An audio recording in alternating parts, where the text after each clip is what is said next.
नमस्कार दोस्तों, आपके अपने चैनल BS8 की क्लासेस में आप सभी का स्वागत है। दोस्तों आज की वीडियो बहुत ही इंपॉर्टेंट रहने वाली है जेल वार्डन फायरमैन की तैयारी करने वाले कैंडिडेट्स के लिए, क्योंकि दोस्तों सामान्य हिंदी की आज की क्लास में हम सिर्फ और सिर्फ उन्हीं प्रश्नों को शामिल कर रहे हैं जो प्रश्न उत्तर प्रदेश पुलिस प्रोन्नति बोर्ड के द्वारा आयोजित विभिन्न परीक्षाओं में पूछे गए हैं।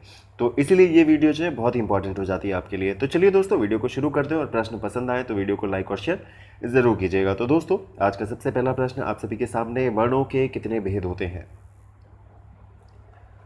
बिल्कुल ठीक दोस्तों, अगर हम बात करें तो वर्ण के दो भेद होते हैं। कितने भेद होते हैं? दो। तो दिए गए ऑप्शंस में से ऑप्शन नंबर सी इस प्रश्न के लिए बिल्कुल राइट ऑप्शन हो जाएगा। दो भेद कौन कौन से होते हैं? तो दोस्तों एक होता है स्वर और दूसरा होता है दोस्तों व्यंजन।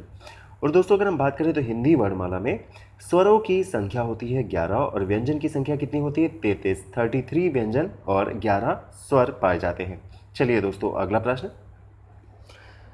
दोस्तों कौन से शब्द में रा व्यंजन नहीं है? बिल्कुल ठीक दोस्तों, अगर हम बात करें तो दिए गए ऑप्शंस में से हमारा ऑप्शन नंबर डी मातृभूमि जो दिया गया है वह इस प्रश्न के लिए बिल्कुल राइट ऑप्शन हो जाएगा। वेरी गुड, जिन्होंने भी बताया ऑप्शन नंबर डी। अगला प्रश्न, निम्न में तालव्य ध्वनि है। तो दोस्तों जल्दी से विचार करके बताएं दिए गए ऑप्शंस में से राइट ऑप्शन क्या है। दोस्तों अगर हम बात करें तो उच्चारण स्थान के आधार पर हम बात करें तो देखिए तालु या फिर तालव्य ध्वनि होती है। जो कंठ से बोली जाती है उन्हें कंठ ध्वनि कहते हैं। इसके अलावा जिन ध्वनि को उच्चारण में दंत का प्रयोग होता है उन्हें दंत्य ध्वनि कहते हैं। या फिर मूर्धा का प्रयोग कर रहे हैं तो फिर हम मूर्धन्य या फिर मूर्धा उच्चारण स्थान होता है। तो अगर हम बात करें दिए गए प्रश्न की तो हमारा ऑप्शन नंबर सी शा का उच्चारण करेंगे तो आपकी जो जुबान है वो तालु से स्पर्श करती है, तो इसीलिए इसे तालव्य ध्वनि के अंतर्गत आ जाएगी। ऑप्शन नंबर सी इस प्रश्न के लिए बिल्कुल सही विकल्प है। अगला प्रश्न, वर्णमाला का कौन सा अक्षर पुल्लिंग नहीं है? कौन सा अक्षर दिए गए विकल्पों में से पुल्लिंग नहीं है?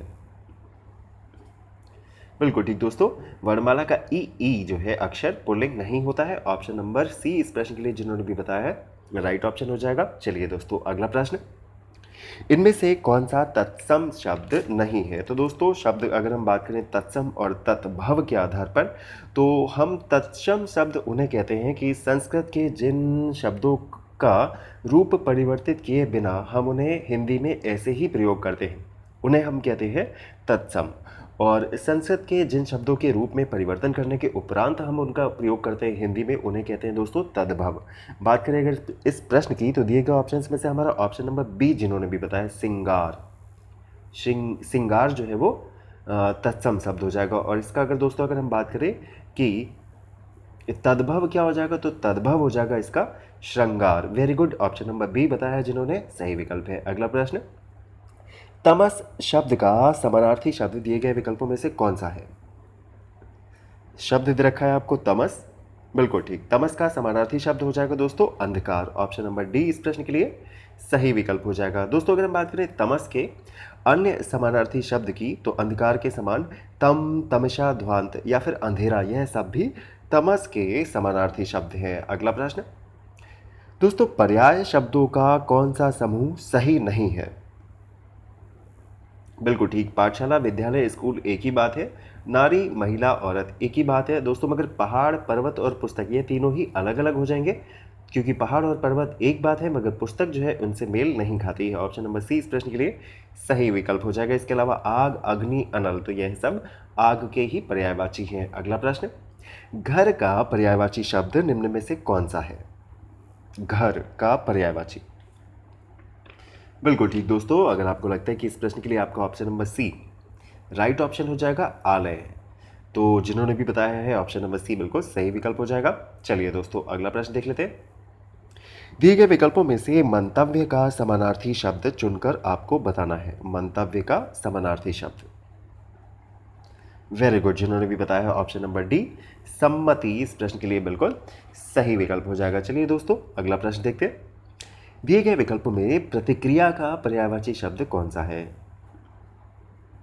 प्रतिक्रिया का पर्यायवाची, बिल्कुल ठीक, प्रतिक्रिया शब्द का पर्यायवाची होगा दोस्तों प्रत्युच्चतर। ऑप्शन नंबर ए जिन्होंने भी बताया बिल्कुल राइट ऑप्शन हो जाएगा प्रत्युत्तर। अगला प्रश्न, हमें अनाथ बच्चों की मदद करनी चाहिए। तो दोस्तों दिए गए वाक्य में जो अनाथ शब्द है उसका विलोम शब्द आपसे पूछा गया है।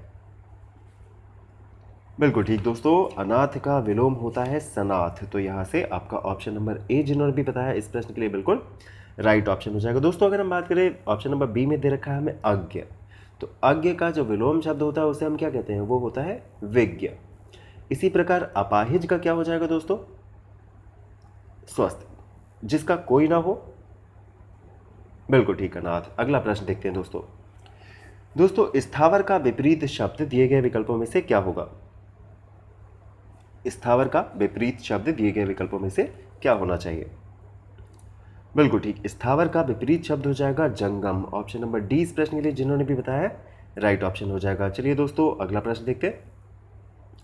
भजन की सभा में धनी और रिक्त स्थान साथ साथ बैठते हैं, तो दोस्तों भजन की सभा हो रही है, भजन हो रहा है और वहां पर धनी के साथ कौन बैठेगा, बिल्कुल ठीक है ऑप्शन नंबर सी जिन्होंने भी बताया कि भजन की सभा में धनी के साथ निर्धन भी बैठते हैं। Option number C right option है। अगला प्रश्न दोस्तों, एक शब्द दे रखा है आपको कलब, पूछा गया है कि क्या होता है ये कलब, भैंस का बच्चा है, मुर्गी का बच्चा है, कुत्ते का बच्चा है, या फिर बिल्कुल ठीक हाथी का बच्चा होता है कलब। ऑप्शन नंबर डी इस प्रश्न के लिए बिल्कुल राइट ऑप्शन हो जाएगा। दोस्तों अगर हम बात करें, मुर्गी के बच्चे को हम चूजा कहते हैं, कुत्ते के बच्चों को हम क्या कहते हैं, पिल्ला, और भैंस के बच्चे को कहा जाता है कटाहा। चलिए दोस्तों अगला प्रश्न, दिए गए विकल्पों में से कौन सही वाक्य है।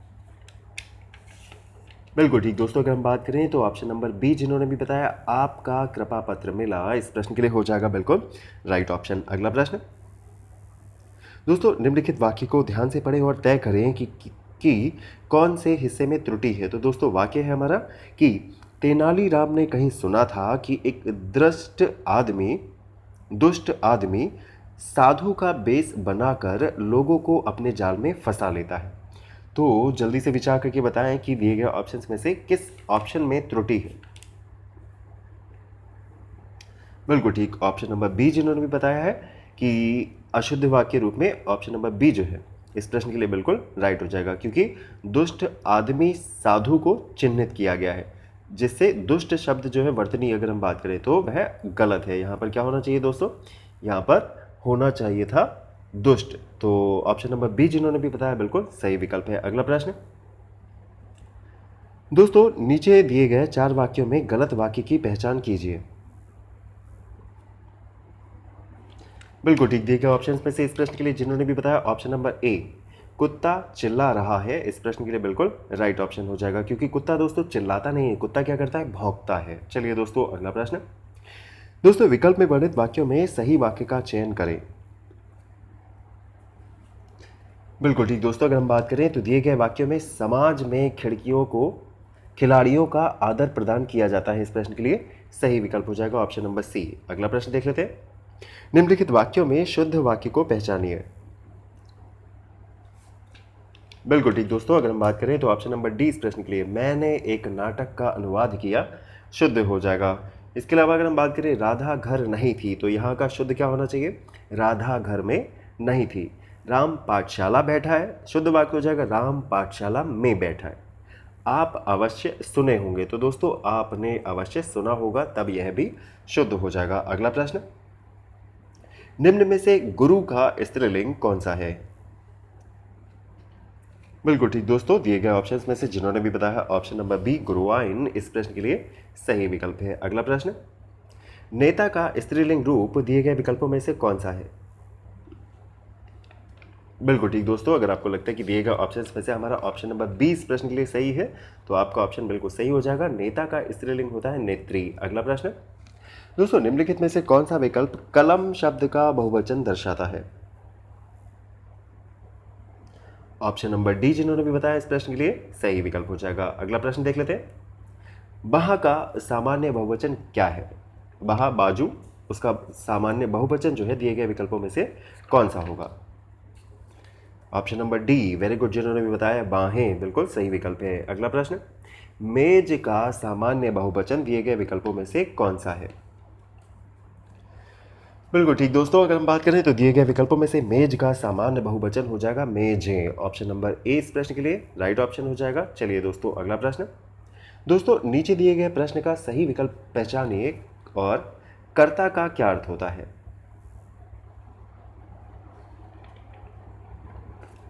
दोस्तों कर्ता का अर्थ होता है जो कार्य करे, तो यहाँ से आपका ऑप्शन नंबर बी जिन्होंने भी बताया बिल्कुल राइट ऑप्शन है। अगला प्रश्न, कोई सज्जन आपको बुला रहा है, तो दोस्तों इस वाक्य में किस सर्वनाम का प्रयोग किया गया है?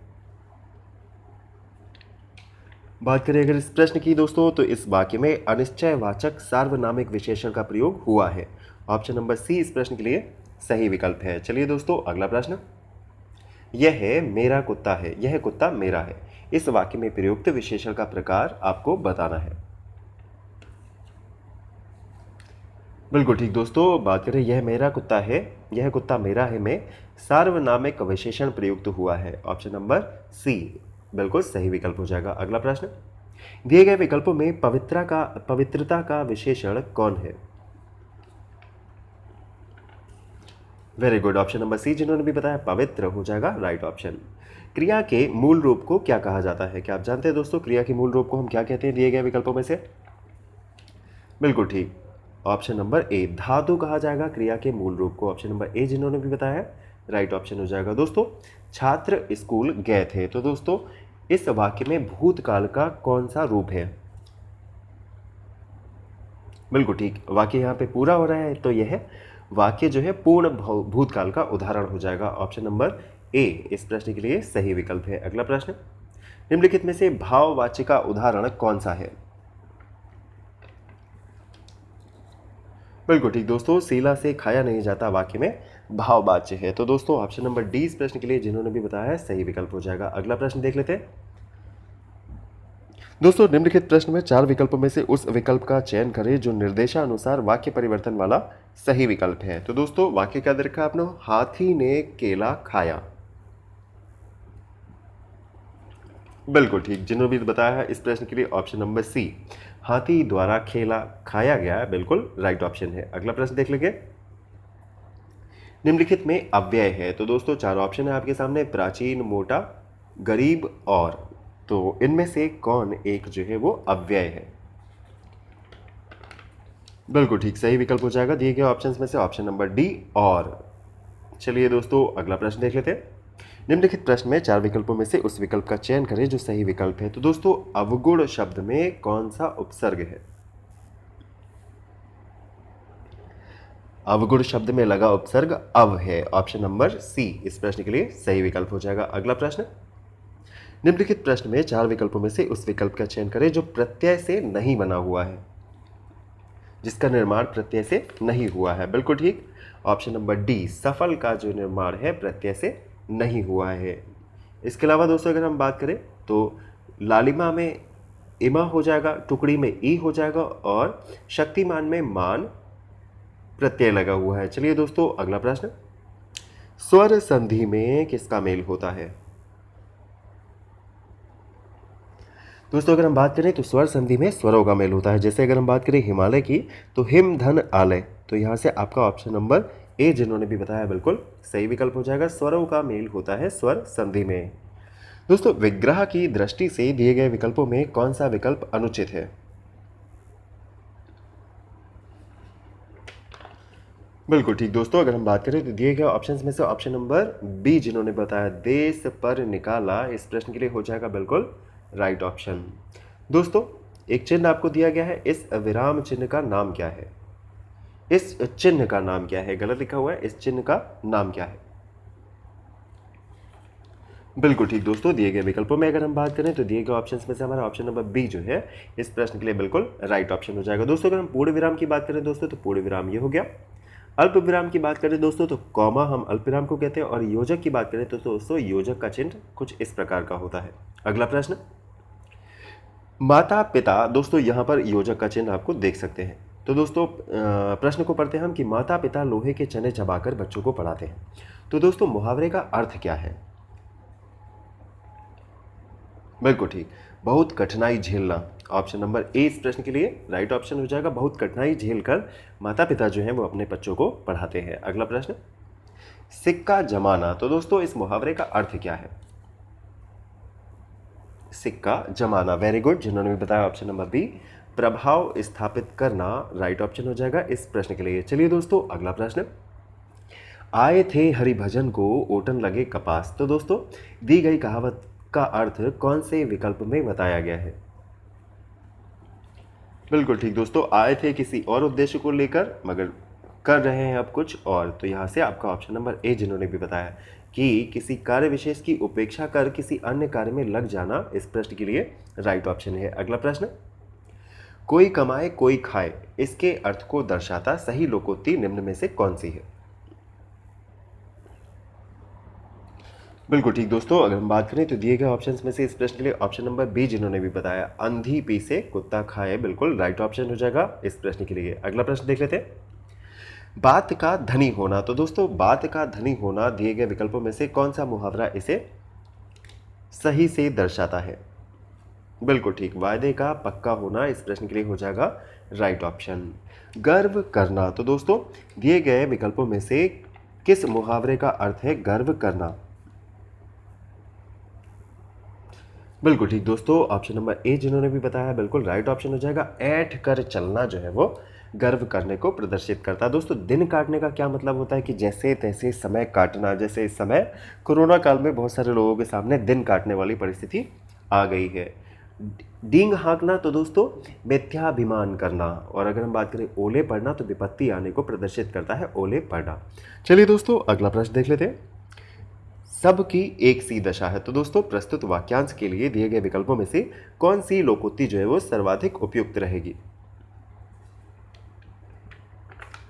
बिल्कुल ठीक दोस्तों, दिए गए ऑप्शंस में से हमारा ऑप्शन नंबर सी, घर घर मटियाले चूल्हे है, इस प्रश्न के लिए राइट ऑप्शन हो जाएगा। चलिए दोस्तों अगला प्रश्न, करुण रस का स्थायी भाव दिए गए विकल्पों में से कौन सा होगा? बिल्कुल ठीक दोस्तों, अगर हम बात करें तो दिए गए ऑप्शंस में से करुण रस का स्थायी भाव होगा शोक। ऑप्शन नंबर बी इस प्रश्न के लिए जिन्होंने भी बताया राइट ऑप्शन हो जाएगा। अगला प्रश्न दोस्तों, दी गई पंक्तियों में रस बताइए। तो दोस्तों प्रियपति वह मेरा प्राण प्यारा कहाँ है, दुख जल निधि में डूबी का सहारा कहाँ है? कौन सा रस इन पंक्तियों में होगा? बिल्कुल ठीक, करुण रस है इन पंक्तियों में। ऑप्शन नंबर सी जिन्होंने भी बताया बिल्कुल राइट ऑप्शन हो जाएगा। अगला प्रश्न दोस्तों, एक छंद में कितने चरण होते हैं, क्या आप जानते हैं? दोस्तों दिए गए ऑप्शंस में से इस प्रश्न के लिए राइट ऑप्शन क्या है? बिल्कुल ठीक दोस्तों, प्रायः सामान्यतः एक छंद में 4 चरण होते हैं। तो यहाँ से आपका ऑप्शन नंबर ए जिन्होंने भी बताया इस प्रश्न के लिए सही विकल्प हो जाएगा। दोस्तों चौपाई के प्रत्येक चरण में कितनी मात्राएं होती हैं, क्या आप जानते हैं?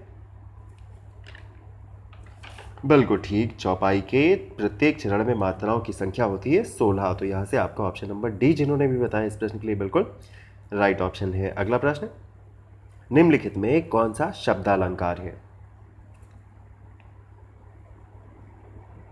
बिल्कुल ठीक, ऑप्शन नंबर डी जिन्होंने भी बताया यमक अलंकार इस प्रश्न के लिए हो जाएगा बिल्कुल राइट ऑप्शन। अगला प्रश्न, सागर सा गंभीर हृदय हो गिरी से ऊंचा हो जिसका मन।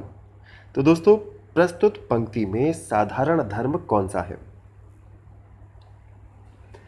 बिल्कुल ठीक दोस्तों, अगर हम बात करें तो दिए गए ऑप्शंस में से ऑप्शन नंबर डी जिन्होंने भी बताया गंभीर और ऊंचा इस प्रश्न के लिए सही विकल्प हो जाएगा। अगला प्रश्न, निंदक नियरे राखी आंगन कुटी छवाए, बिनु पानी साबुन बिना निर्मल करत सुभाए। तो दोस्तों प्रस्तुत पंक्तियों में कौन सा अलंकार का प्रयोग किया गया है?